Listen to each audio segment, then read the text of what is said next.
ஐயா வணக்கம். வணக்கம்ங்க ஐயா, போன முறை கொடுத்த காணொளிக்கு ஒரு பார்வையாளர் ஒரு கடுமையான ஒரு விமர்சனத்தை பதிவிட்டிருக்கிறாரு. அதுக்கான உங்கள் கருத்தை சொல்லுங்கள். அந்த படிக்கிறேன் நான், கேளுங்க. ஐயா, இருக்கிற ஆள் போதாதுன்னு நீங்கள் புதுசாக கிளம்பியிருக்கீங்களா? வயசில் பெரியவர் நீங்கள், உங்களுக்கு சொல்ல வேண்டியதில்லை. அமெரிக்காவில் கடந்த 6 மாதத்துக்கு முன்னாடி பெய்த மழையில் ஃப்ளோரிடா மாகாணமே காணோம். கலிஃபோர்னியா முழுக்க காட்டு தீயில் எரிஞ்சு போச்சு. அது உங்களை மாதிரி வயதானவர்கள் யாரும் பேசலை. எடப்பாடிக்கு சப்போர்ட்டாக பேசுகிறதுனால தெரியுது நீங்கள் பேசுகிறதெல்லாம் பொய்ன்னு. அதனால் மழை பெய்கிறத உங்கள் தோளில் இருக்கிற துண்டை விரித்து ஒரு சொட்டு தண்ணீர் தரையில் விழாமல் பிடிங்க. சென்னையில் தண்ணியே தேங்காது. ஸ்டாலின் உதயநிதியை குற்றம் சாட்ட உங்களுக்கு என்ன அருகதை இருக்குது அப்படின்னு ஒரு வாசகர் கேள்வி எழுப்பியிருக்காருங்க. ஐயா, ஒரு கேள்வி சரியானது தான். ஃப்ளோரிடாவில் வெள்ளம் வருது, அங்கே மக்கள் பாதிக்கிறாங்க. உலகம் பூரா ஏற்படுகின்ற இயற்கை சீற்றங்களால் ஏற்படுற ஆபத்துகள் எல்லாமே ரொம்ப வருந்தத்தக்க விஷயந்தான்.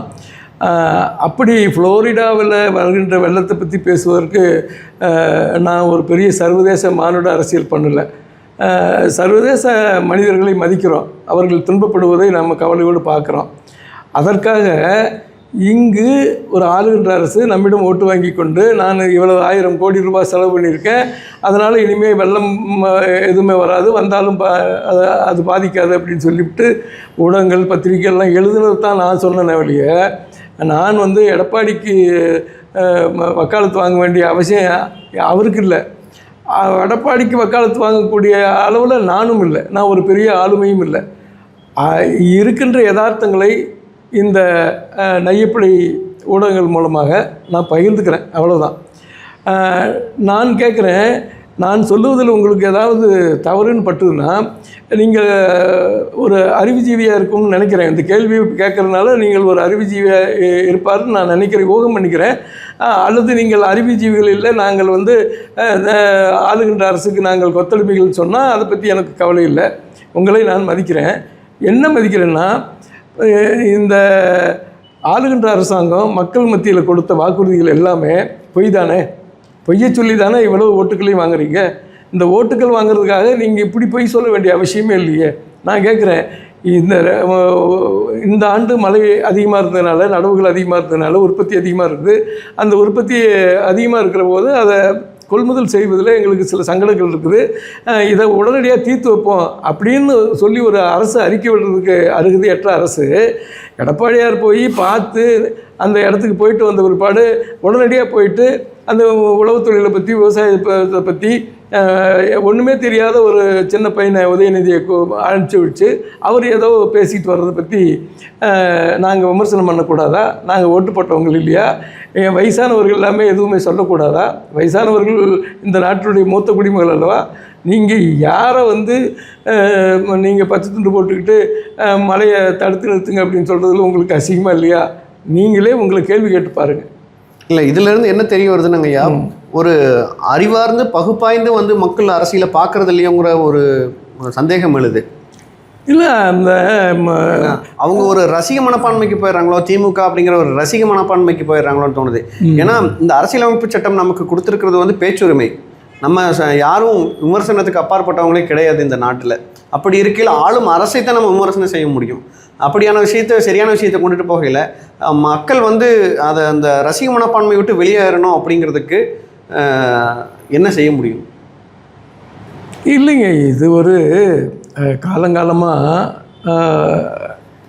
இந்த நாட்டினுடைய அரசியல் அமைப்பையே கட்டமைப்பையே புரிந்து கொள்ளாதவர்கள் இன்னும் பல கோடிக்கணக்கான பேர் இருக்கிறதுனால தான் இந்த அரசியல்வாதிகள் அந்தந்த சமயத்தில் கையூட்டு கொடுக்கறது, இந்த காலகட்டத்தில் ஒரு திட்டங்களை அறிவிக்கிறது. இப்போ எலெக்ஷன் வருதுன்னு சொன்னோன்னே ரேஷனில் நல்ல அரிசி போடுறாங்கன்னு மக்களே பேசிக்கிறாங்க.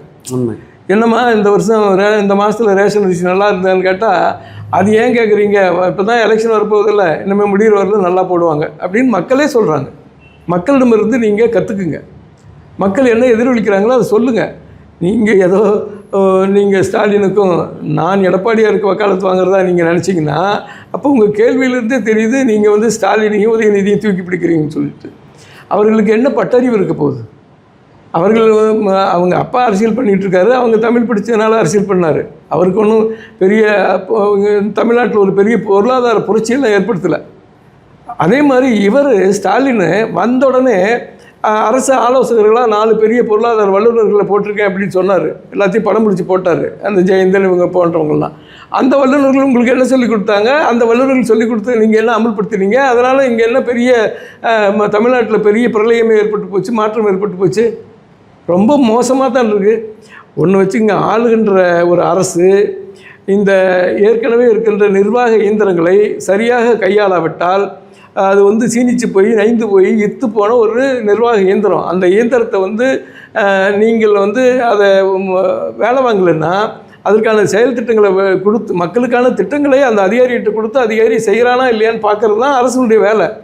நீங்கள் அரசியல் இருங்க, நீங்கள் என்ன திட்டங்களை கொடுத்தீங்க, எந்த அதிகாரிகளுக்கு என்ன திட்டங்களை கொடுத்தீங்க, அவங்க நிறைவேற்றினாங்களா இல்லையா என்பதை பட்டவர்த்தனமாக வெள்ளை அறிக்கை வெளியிடுங்க, நாங்கள் இதெல்லாம் செஞ்சோம் அப்படின்ட்டு. இல்லை, வெள்ளை அறிக்கைன்னு கேட்கல தான் வந்துட்டு அடுத்த விஷயம் ஞாபகம் வருது. தொழில்துறை அமைச்சர் டிஆர்பி ராஜா அவர்கள் பேசுகிறப்ப ஒரு நையாண்டியாக ஒரு குழந்தையோட நோட்டு புத்தகத்துலேருந்து ஒரு பேப்பரை உருவி இதுதான் வெள்ளை அறிக்கை அப்படிங்கிறாரு. அப்போ இது வந்து மக்களை உதாசீனப்படுத்துகிற மாதிரி இல்லைங்களா? இந்த திராவிட முன்னேற்ற கழக அரசுக்கு அதில் இருக்கிற அமைச்சர்களுக்கு மக்கள் மத்தியிலிருந்து அவங்களை கிண்டல் அடிக்கிறது தான் இவங்களுக்கு தொழிலாகவே இருக்குது. இந்த பொன்முடி பேசினார் பாருங்க, ஒரு பொம்பளை பிள்ளைங்க ஒரு கோயிலுக்கு போனால் எப்படி நடந்துக்கிறாங்க அப்படின்னு அது நம்ம பதிவு கூட பண்ண முடியாத, பதிவு வாயில் சொல்ல முடியாத அளவுக்கு அவர் தரக்குறைவாக அது பப்ளிக் மேடையில் பேசினார், பெண்கள் குடியிருக்கிற இடத்துல பேசினார். அதெல்லாம் அவங்களுக்கு கூச்சநாச்சம் இல்லாமல் ஒழுக்கம், பண்பாடு, கலாச்சாரம் இது எதுவுமே தெரியாத சும்மா என்ன வேணால் பேசுவாங்க. அது வந்து அவர்களுடைய பாரம்பரியம். நமக்குன்னு ஒரு கட்டுப்பாடு இருக்குது. அந்த கட்டுப்பாட்டை நமக்கு நிறைய இதிகாசங்களும் இலக்கியங்களும் நமக்கு சொல்லிக் கொடுத்துட்டு போயிருக்கு. அதையெல்லாம் கடைபிடித்து நம்ம இந்த தாய்மண் தந்த நம்ம தாய் தந்த தாய்ப்பால், தாய் தந்த தமிழ், இத்தனைக்கும் நம்ம ஒரு அடிப்படை கட்டமைப்போடு இருக்கிறோம், கலாச்சார பண்பாடோடு இருக்கிறோம். அந்த பண்பாட்டிலிருந்து விலகி போய் பேசுகிறதுக்கு நம்ம தயாராக இல்லை. அதை திராவிட இயக்கங்கள் பேசுவாங்க, திராவிட முன்னேற்ற கழகத்துடைய இயக்கங்கள் பேசுவாங்க.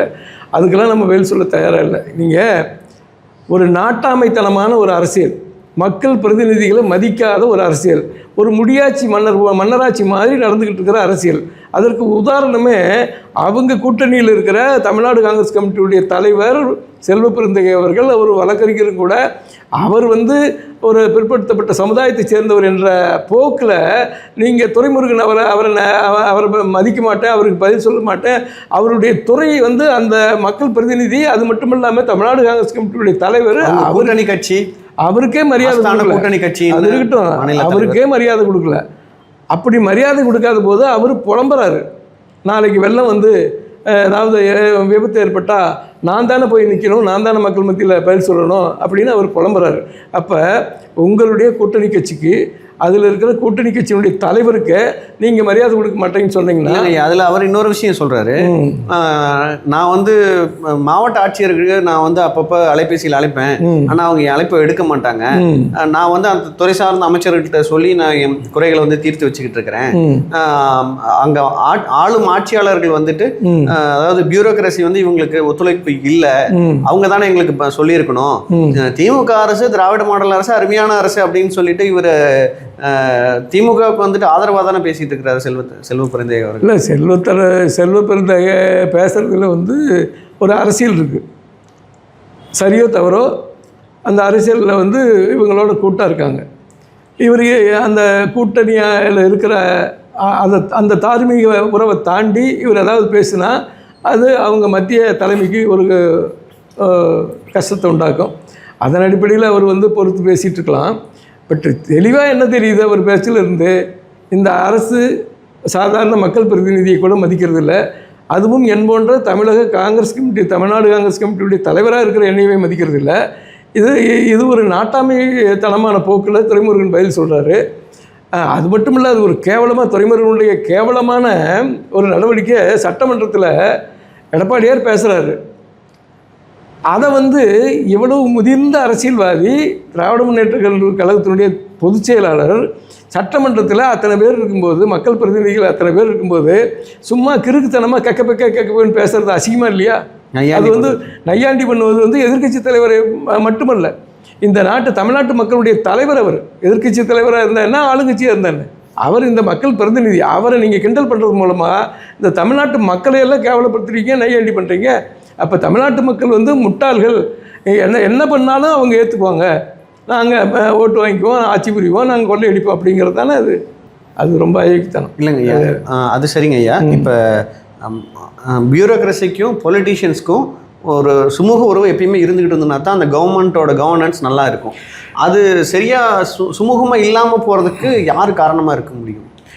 நிர்வாக இயந்திரத்துக்கும் அரசியலுக்கும் சுமூகமான உறவு இருக்கணுங்கிறத ஒரு பித்தலாட்டம். அவங்க அதிகாரிகள் வந்து அலுவலர்கள், ஊழியர்கள், அரசு கொடுக்குற சம்பளத்தை வாங்கிட்டு அரசு சொல்கிற வேலையை செய்கிறவங்க. அது அவங்க டியூட்டி, அவங்க கடமை.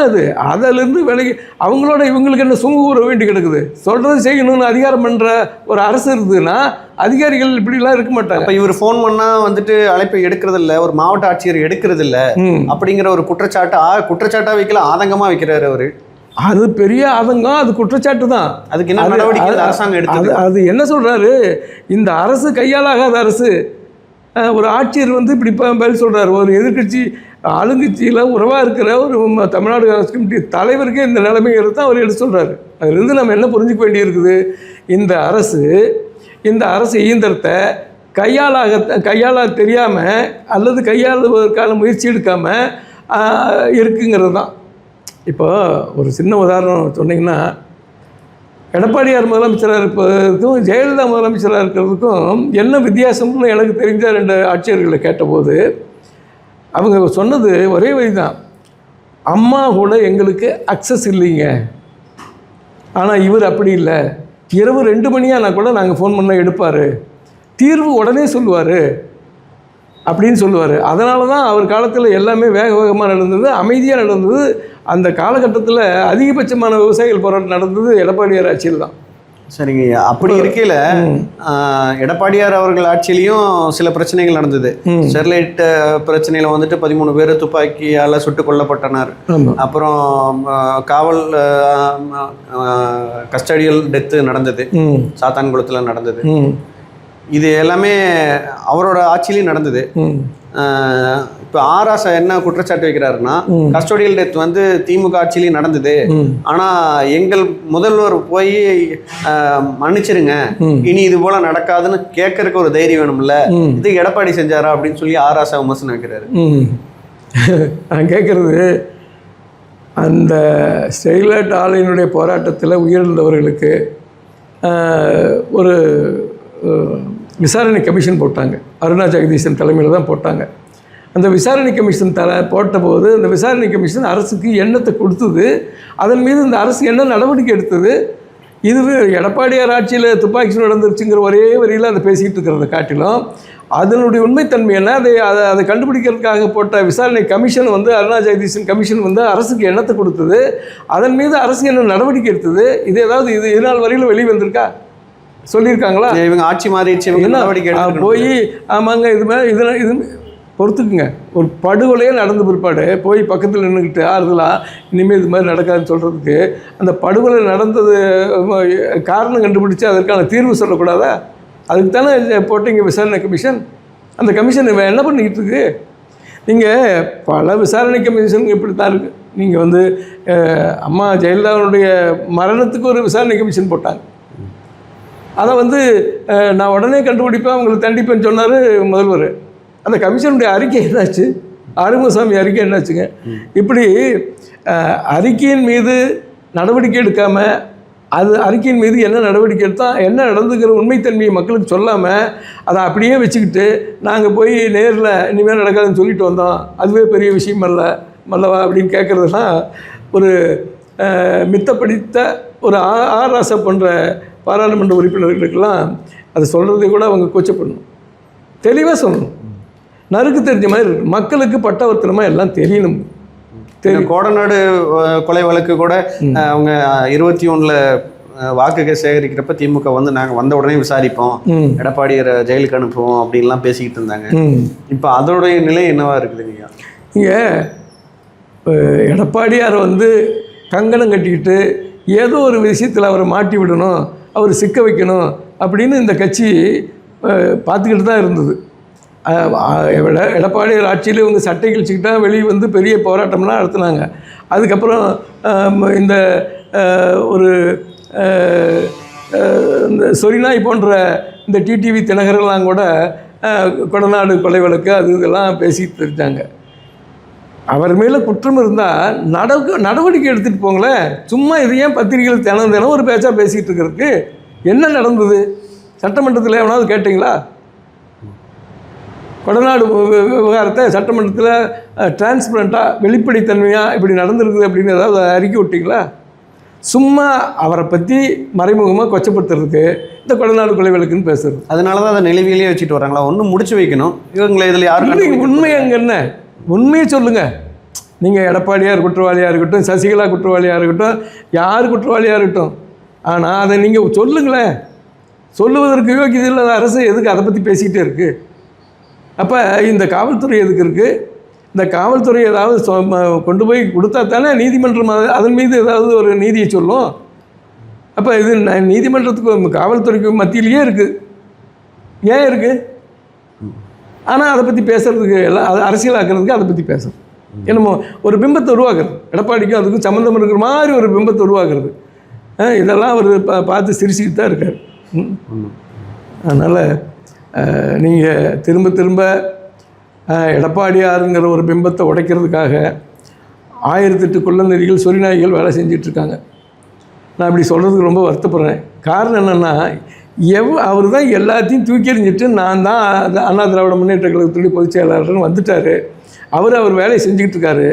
இவனுங்கள்லாம் அந்த சீச்சி இந்த பழம் புளிக்குங்கிற மாதிரி நரி சொல்கிற மாதிரி இந்த டிடிவி தினகரெல்லாம் என்னமோ இவங்க பாட்டு முட்டு சொத்து மன்னராட்சி மாதிரி இவங்கெல்லாம் வந்து அவருக்கு ஏதோ ஒரு பதவி முடிசூடி கொடுத்த மாதிரி அவர் ஆட்சி பண்ண மாதிரி பேசிகிட்டு இருக்கான் அந்த டிடிவி தினகரன். நீ அசிங்கமாக தினம் சொல்லுவதற்கு கூட நான் வைக்கப்படுறேன். நீங்கள் வந்து ஜெயலலிதா வீட்டுக்கு வேலைக்கு போனீங்க, வேலைக்கு போயிட்டு இருக்கிறதெல்லாம் சொல்லிட்டு வந்துட்டீங்க, கையில் பணம் இருக்குது, ஜெயலலிதாவுடைய உறவு இருந்ததுனால எல்லோரும் உங்களை மதிப்பாங்க. அந்த காலகட்டத்தில் நீங்கள் எல்லாத்தையும் ஏவலாளிகள் மாதிரி நடத்துனீங்க.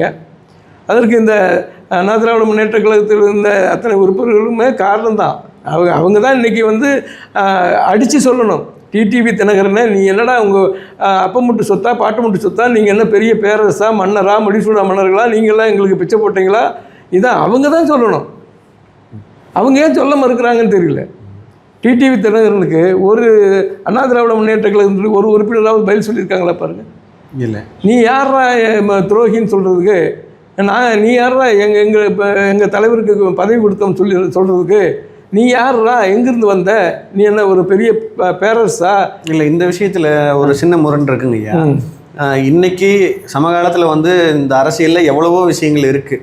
இப்போ மக்கள்கிட்ட கொண்டு போய் சேர்க்கறதுக்கு உதாரணத்துக்கு இந்த நெல் வந்து தண்ணியில் அடிச்சிட்டு போகிறது, அடுத்தது சென்னையில் வெள்ளம் வந்து சென்னையில் வந்து இன்னும் எந்த நடவடிக்கை எடுக்காமல் இருக்கிறாங்க. இந்த போன்ற மக்கள் பிரச்சனைகளை வந்துட்டு பார்த்துட்டு இருக்கையில் இந்த மாதிரி சிறு சிறு விஷயங்களை வந்துட்டு உதறி தள்ளிட்டு ஆக்கப்பூர்வமான அரசியல் வந்து அரசியல்வாதிகள் எடுத்துகிட்டு போனால் சிறப்பாக இருக்குமோ அப்படிங்கிறது என்னுடைய எண்ணமாக இருக்குது. அது உண்மைதான். அதனாலேயே தான் ஒரு எடப்பாடியார் வந்து இவங்களுக்கெல்லாம் பதில் சொல்கிறது இல்லை, சொல்ல விரும்புகிறதும் இல்லை.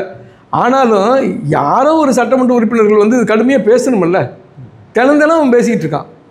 அதற்கு யாரோ ஒருத்தர் பதில் சொல்லி ஆகணுமில்ல. இல்லைன்னா அவன் பேசுகிறதெல்லாம் உண்மைன்னு ஆகி போயிருமில்ல. அதுக்கு தான் நம்ம சொல்கிறோம். அதனால் அதாவது இயற்கை சீற்றம் ஆண்டுதோறும் நடந்துக்கிட்டு வருதுங்க. ஒவ்வொரு ஆண்டும் புயல் வருது, வறட்சி வருது. ரெண்டுமே மக்கள் பாதிக்கப்படுறாங்க, விவசாயி தான் பாதிக்கப்படுறாங்க. அவர்களுக்கு தொடர்ந்து அவர்களுக்கான நிவாரண வேலைகள் என்ன நடக்குது, எவ்வளவு சேமிப்பு கிடங்குலாம் கட்டியிருக்கோம், எவ்வளவு தடுப்பணைகள் கட்டியிருக்கோம், இந்த நீர்வழி போக்குவரத்துக்கெல்லாம் ஒழுங்குபடுத்தியிருக்கோம். இதெல்லாம் வந்து மழை வந்தால் தான் யோசிக்கணுமா என்னங்க? இல்லை, போன ஆண்டு வந்து 99% முடிஞ்சிருச்சு அப்படின்னு சொல்லியிருந்தாங்க. இந்த ஆண்டு வந்து இன்னும் 3% பணி பாக்கி இருக்குது அப்படிங்கிறாங்க. இதனுடைய உண்மைத்தன்மை தான் என்னங்க ஐயா? ஒன்றுமே இல்லை, எல்லாமே போய் அந்த தேர்தல் அறிக்கையில் கொடுத்தது எல்லாமே ஏற்கனவே இருந்த விஷயங்கள் தான். இவங்க புதுசாக ஒன்றும் பண்ணலை, சும்மா பேர் வச்சாங்க. இங்கே ஒரு மருத்துவமனைக்கு போகிறவங்கள என்ன நோய்வாய்ப்பட்டவங்க தானே போவாங்க. அவங்களுக்கு இயற்கையாகவே நம்ம நோயாளின்னு தான் நினைக்கிறோம். என்னம்மா என்ன போயிட்டு வந்தீங்களா, நல்லா இருக்கா அப்படின்னு தானே விசாரிக்கிறோம். உடனே அவங்க வந்து என்ன மருத்துவ பயனாளிகள்னு பேரை மாற்றுறதுல என்னங்க இருக்குது? ஒன்றுமே இல்லை. அடுத்ததாக இப்போ திரு விஜய் அவர்கள் வந்து இந்த உயிரிழந்த குடும்பத்தினரை வந்துட்டு பனையூருக்கு அழைச்சிட்டு வந்து அவரை சந்திக்க சொல்லி அங்கே அழைச்சிட்டு போயிருக்காங்க. அதை பற்றி ஒரு பெரிய விமர்சனம் வருது. அதாவது பாதிக்கப்பட்ட மக்களை வந்து அந்தந்த மண்ணில் வந்து சந்திக்கிறது சரியான விஷயமா, இல்லை இவர் சோம்பேறித்தனமாக வீட்டில் படுத்து தூங்கிக்கிட்டு கிளம்பி அங்கே வாங்க மகாபலிபுரத்தில் வச்சு சந்திப்போம் அப்படின்னு சொல்லி கூட்டிகிட்டு போகிறது சரியான விஷயமான்னு சொல்லிட்டு பெரிய விமர்சனம் வருது. வரும். இந்த விமர்சனத்துக்கு நம்ம என்ன பதில் சொல்கிறோம்னா, யதார்த்த நிலையை புரிஞ்சுக்கணும். அவர் வந்து இந்த பாதிக்கப்பட்ட மக்களை பார்க்குறதுக்கு, அவர் நேரில் வர்றதுக்கு தைரியம் இல்லாதவர் இல்லை. நீங்கள் ஒரு மனிதன் அரசியல் பண்ணுறதுக்குன்னு வெளியே வந்துட்டா அவன் அசிங்கப்படுறதுக்கும் விமர்சனப்படுறதுக்கும் அடிதடிக்கும் கூட தன்னை ஏற்றுக்கிட்டவன் தான் வர முடியும். அந்த அடிப்படையில் விஜய் அவர் வந்து நடிகர், ஒரு முட்டாள், அவருக்கு வந்து இன்னும் கட்டமைப்பு இல்லை, அவருக்கு அரசியல் தெரியல, இது எல்லா விமர்சனத்தையும் வச்சுக்கோங்க. அதுக்கு மீறி அவருக்கு பின்னால் என்ன கூட்டம் இருக்குது, என்ன ஓட்டு இருக்குதுங்கிறது தானே இந்த அரசியல் அமைப்பையை நிர்ணயம் பண்ணுது. அதுக்கு அறிவு வேணும். நீங்கள் டால்ஸ்டாய் படித்தா, சாக்ரட்டிஸ் படித்தியா, அரிஸ்டாட்டில் படித்தியா அப்படின்னு சொல்கிறதுக்கெல்லாம் ஒன்றும் இப்போ வேலையே இல்லை. அளவுகோல் என்னென்னா ஓட்டு தான். ஒன்றும் இல்லை, சந்தையில் குடுகுடுப்பு வித்த காட்டுறான் பாருங்கள், பாம்பு நிறைய விட்டுட்டு வித்த காட்டுறான் பாருங்கள், அவனுக்கு பின்னாடி ஒரு கூட்டம் கூட்டிகிட்டு இருக்குது. அதுபோல் விஜய் பின்னாடி கூட்டிகிட்டு இருக்குது. அது கூட நீங்கள் கூட்டங்கிறது மக்கள் வந்து தானே வர்றாங்க. நீங்கள்லாம் காசு ஒரு கூட்டத்துக்கு காசு கொடுத்து கூட்டிகிட்டு வந்து அது தலைவன் பேசுகிறதுக்குள்ளே அந்த கூட்டம் கலைஞ்சு போகிறதெல்லாம் நம்ம பார்த்துக்கிட்டு இருக்கோம். ஆனால் சரியாக தவிர விஜய்க்கு பின்னாடி ஒரு கூட்டம் இருக்குது. அந்த கூட்டத்தை ஒழுங்குபடுத்துறது தானே தலைவனுடைய வேலை. அந்த தலைவன் தன்னை ஒழுங்குபடுத்தணும்னு அடுத்த கட்டத்துக்கு போகிறதுக்கு முன்னாடியே இவ்வளவு நெருக்கடி கொடுக்குறீங்களே. நாளை அவர் வந்து பார்க்க வர்றாருன்னு வச்சுக்கோங்க, சாதாரண விஷயம் இல்லை. குடும்பத்துக்கு 20 லட்சம் சாதாரண தொகையாது. அதை கொடுக்க வரும்போது அன்னைக்கு விஜய் வந்து பேசுகிறதுக்கு வந்தபோது கூட்டத்தை விட அதிக கூட்டம் வந்துடும்.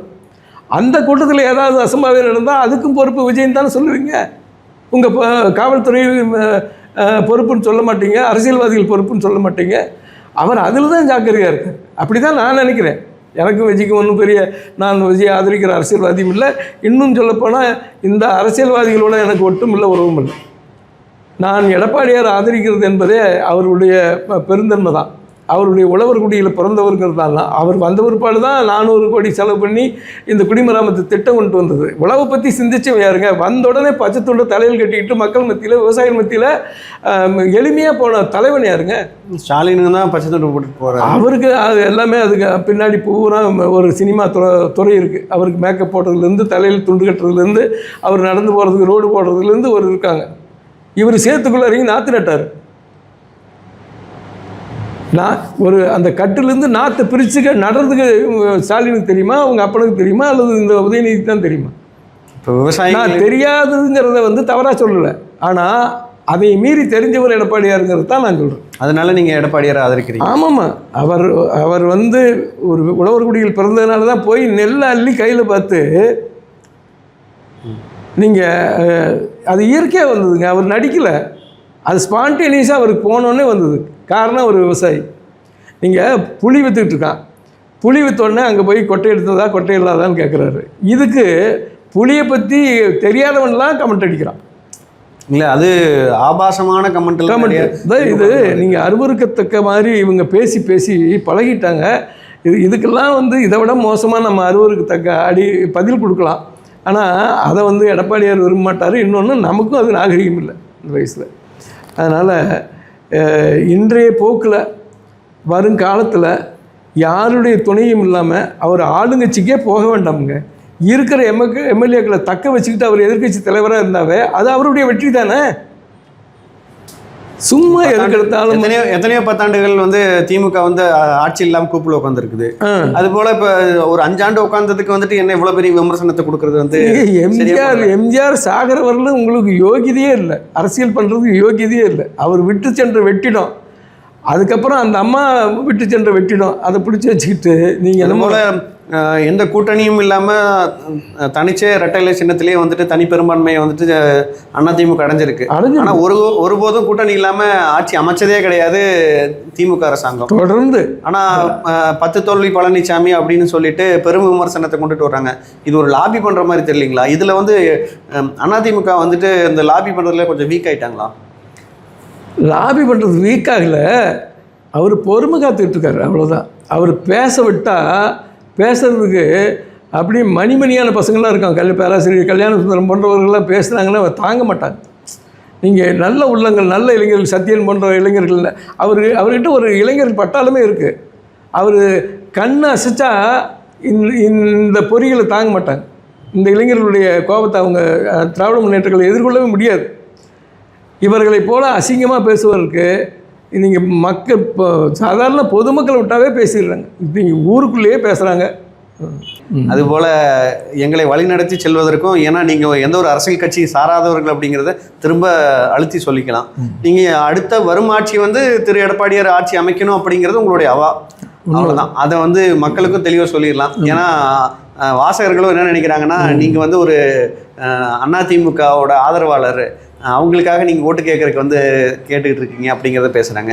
அதுக்கெல்லாம் யதார்த்தம் இல்லை அப்படிங்கிறதையும் மக்கள்கிட்ட நம்ம தெளிவு. அண்ணா திராவிட முன்னேற்ற கழகத்துக்கு ஆதரவாளராக இருந்தால் ஜெயலலிதாவுடைய நிர்வாகத்திறன் வந்து ரொம்ப கேவலமாக இருக்குதுன்னு நான் விமர்சனம் பண்ணியிருக்கேன்.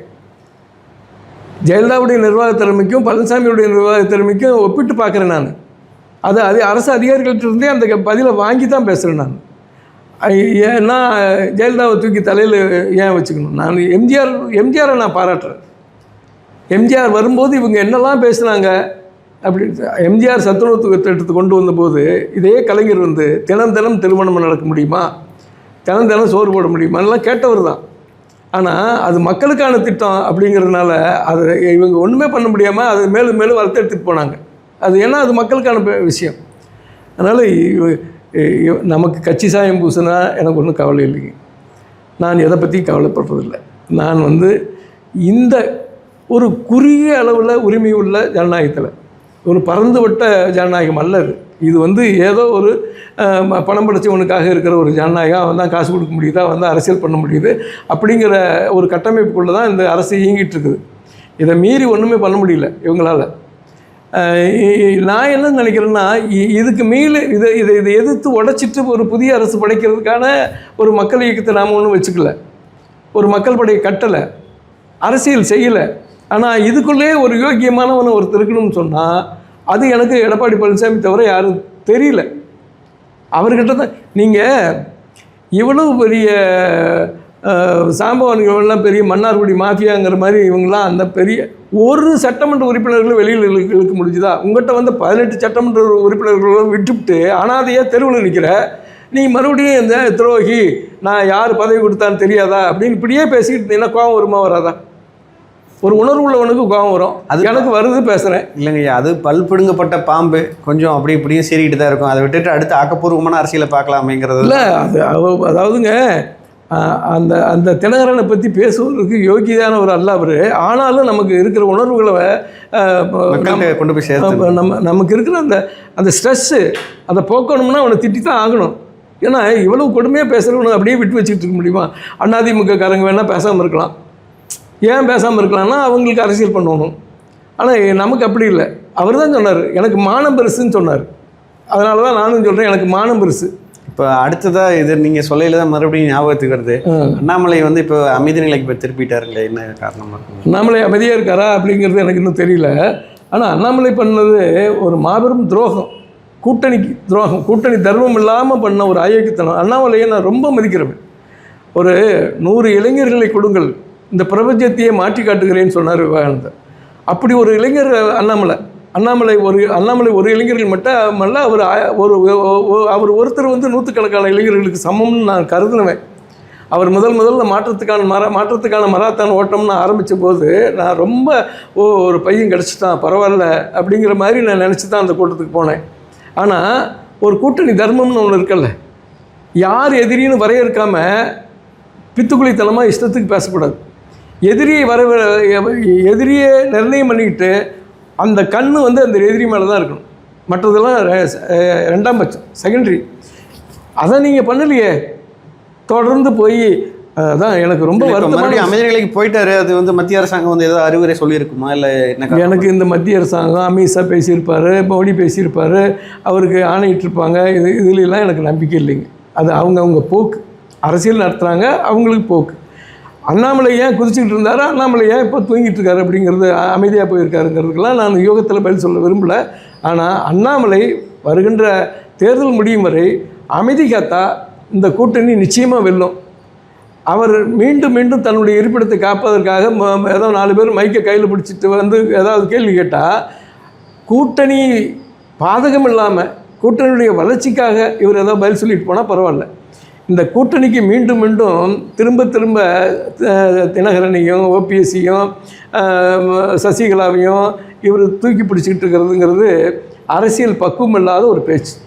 இவருக்கு வந்து பாரதிய ஜனதா கட்சியினுடைய அங்கீகாரம் கிடைக்கலன்னா, அண்ணாமலை சாதாரண போலீஸ் ஆஃபீஸர் தானே. நீங்கள் ஒரு இயக்கம் பெருசுங்க, அதில் இயங்கிக்கிட்டதுனால எனக்கு எல்லாமே இருக்குதுன்னு சொல்லிலாம் காட்டிக்கக்கூடாது. இந்த இயக்கம் தான் பிரதானமானது.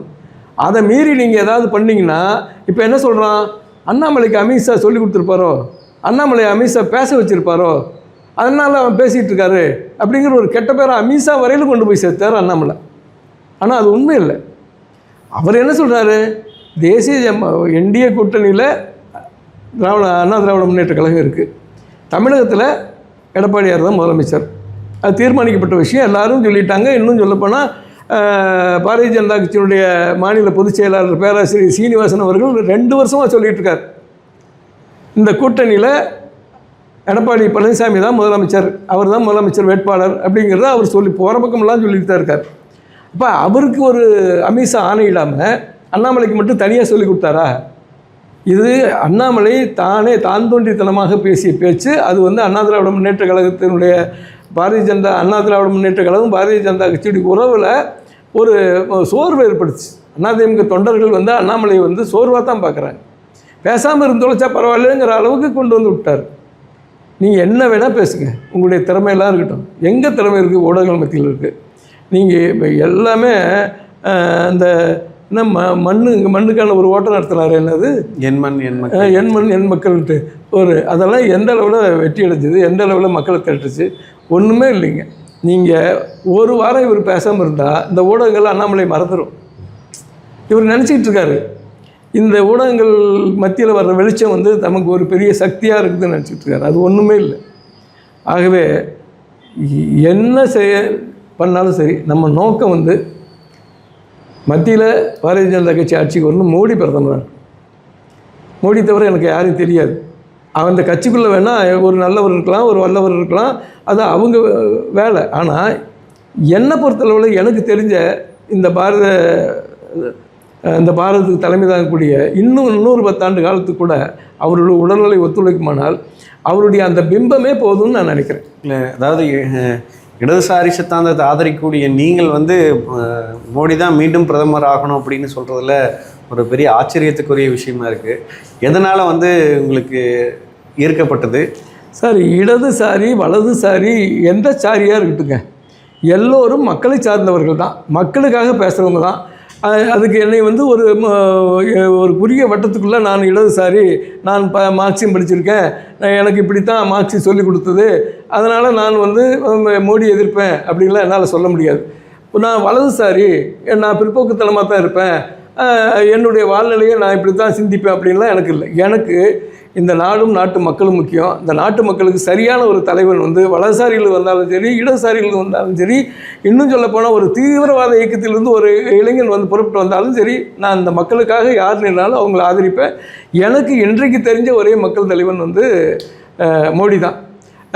இதற்கு இணையாக யாரை ஒப்பிட்டு பேசுறது, அடுத்த நகர்வு யார்கிட்ட இருக்குதுன்னு சொன்னால், ஒரு மெச்சூரிட்டியே இல்லாத ராகுல் காந்தியுடைய நடவடிக்கை, பேச்சு எல்லாமே அது வந்து பாரம்பரியமாக காங்கிரஸ் வந்து 100 ஆண்டு கால இயக்கம், அதில் யார் போனாலும் பேசிக்கிட்டு இருக்கலாம், அது இருக்கத்தான் செய்யும் கொஞ்சம்.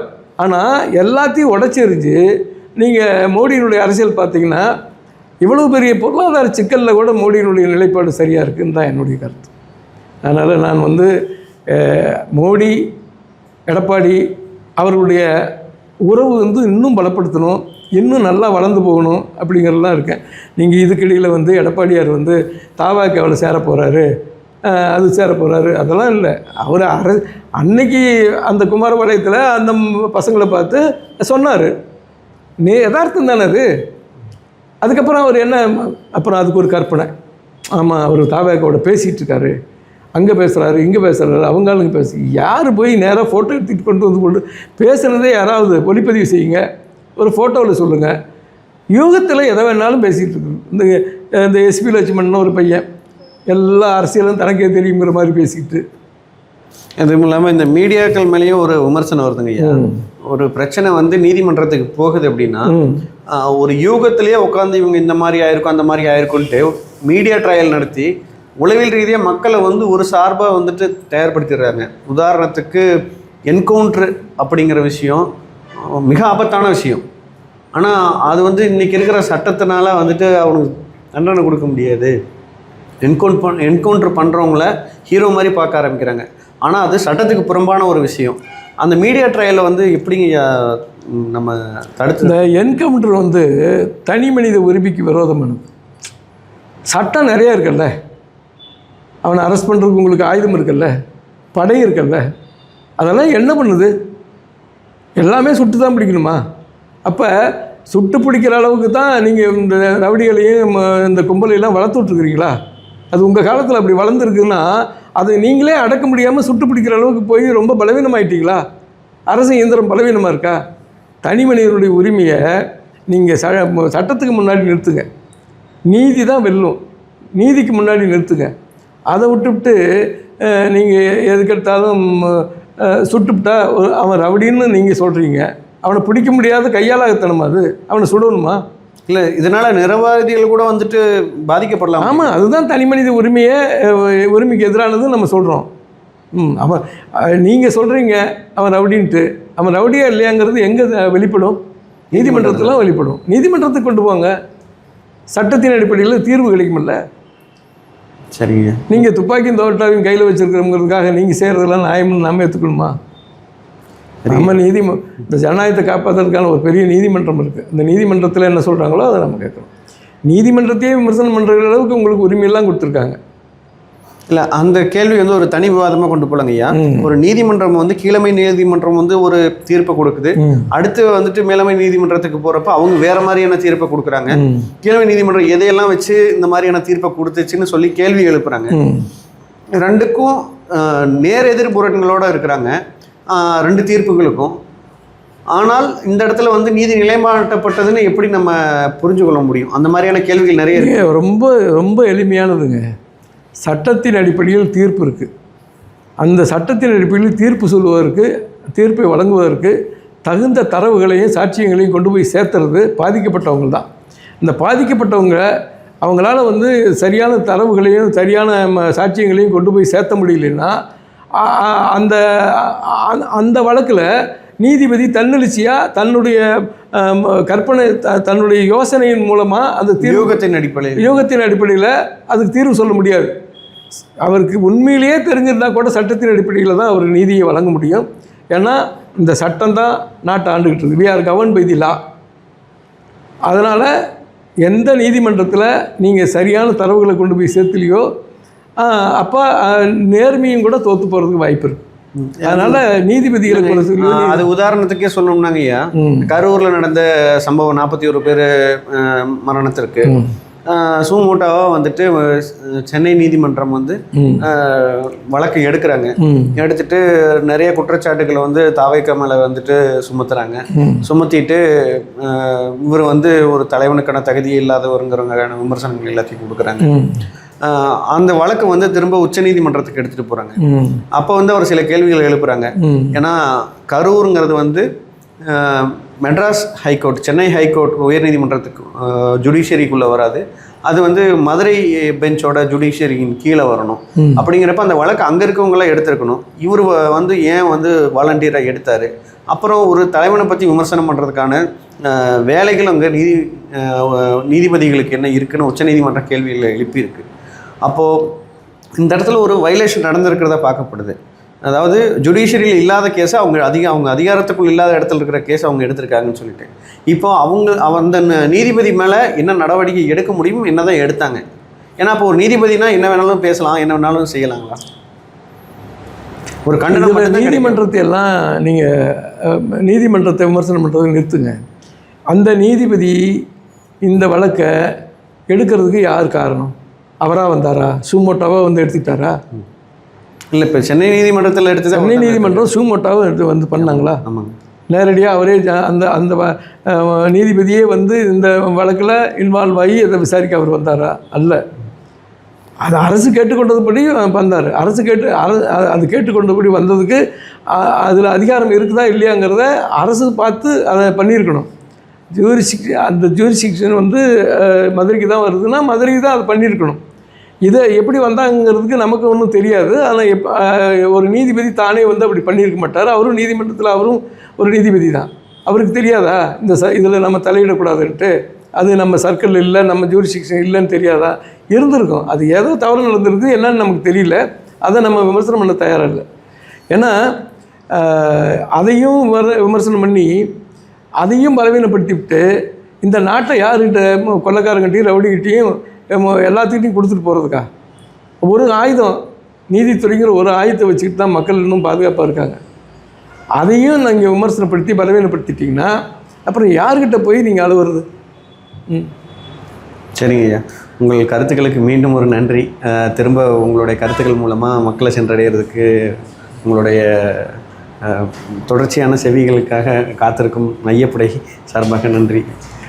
மிக்க மகிழ்ச்சி. நையப்படை டிவி சேனல்களுக்கும் பார்வையாளர்களுக்கு இங்கே தமிழக தேசிய விவசாயிகள் சங்கத்தின் சார்பு ஆழ்ந்த நன்றியை தெரிவித்துக் கொள்கிறேன். வாய்ப்புக்கு நன்றியை தெரிவித்துக் கொள்கிறேன். நன்றி ஐயா.